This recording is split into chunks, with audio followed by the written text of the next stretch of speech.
गर्भवती पत्नी का शक। आरोही की शादी को 1 साल हो गया था। शादी के शुरुआती दिनों में अमन बहुत अच्छा था, बहुत प्यार करता था और वक्त देता था पत्नी को। पर 1 साल बाद पत्नी गर्भवती हो गई। 3 महीने अमन बहुत खुशी खुशी उसकी परवाह करता। वक्त पर आना, ऑफिस से ढेरों बातें करना, साथ खाना, ये सब सही जा रहा था। पर अब कुछ दिनों से अमन रात के 11 बजे घर आता, सुबह भी जल्दी चला जाता। पत्नी खाने का इंतजार करती तो उससे कहता, तुम खा लिया करो, मैं खाकर आता हूँ। खाना फिर थका हुआ होता था और सो जाता। 2 महीने सेम रूटीन के साथ गुजर गए थे। पत्नी का शक हुआ कि मैं इस हाल में वो सुकून और प्यार नहीं दे पा रही हूँ, इसीलिए तो ये मुझे छोड़कर कहीं दूसरी लड़की के साथ मैंने बच्चा करने में कोई जल्दबाजी तो नहीं कर ली। वो मन ही मन दुखी मन में बरबरा रही थी। जब भी वो अमन से बात करती कि बताओ क्या बात है, आप मुझे वक्त क्यों नहीं देते, कोई गलती हुई क्या, सिर्फ आते हो और जाते हो, मुझे आपकी जरूरत है अमन। और अमन मुस्कुरा देता।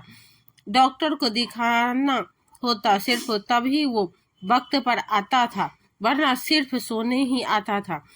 पता नहीं कितने महीने हो गए थे आरोही को उसके साथ खाना खाए हुए। अब आरोही का 8वां महीना भी खत्म हो गया और शुरू हो गया 9वां महीना। अब आरोही का सब्र भी खत्म हो गया था कि मैं तो इस तरह रह रही इनके इस रवैये के साथ, पर मेरा बच्चा नहीं रहेगा।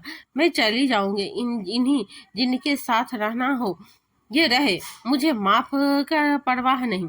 अगले दिन अमन का हाथ पकड़ लिया आरोही ने और बोली, बहुत हो गया, आपका फैसला कर लीजिए, या मैं या फिर ऑफिस वाली जिसका पीछे आजकल घूम रहे हो। पति ने प्यार से देखा और बोला, ऐसा कुछ नहीं है।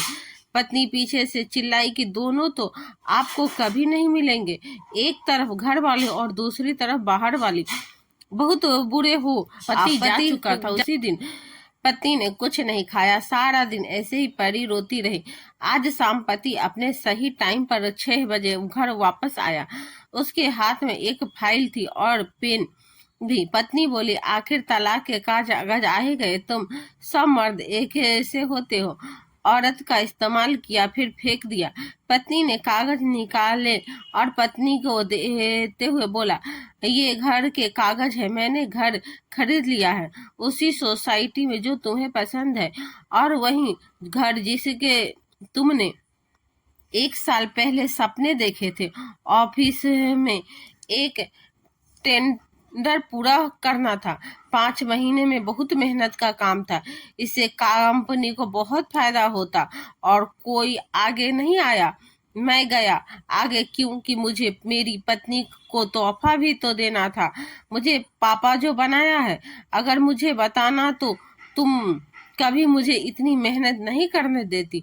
मैं तुम्हारे सोने के बाद 3 बजे रात तक काम करता था और फाइनली टेंडर पूरा हुआ और हमारी कंपनी ने मेरा प्रमोशन किया।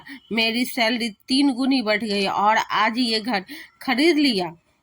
तुम कहती थी ना कि हम कब तक इतने छोटे घर में रहेंगे, किराए के मेरा बच्चा भी यहीं रहेगा, इसलिए ये सब किया, मुझे माफ कर दो। पत्नी रोते हुए बोली। पति के बाहों में भर लिया। तो दोस्तों, पति पत्नी की छोटी सी कहानी आपको कैसी लगी कमेंट करके जरूर बताएं। पेज को फॉलो करना ना भूले। धन्यवाद।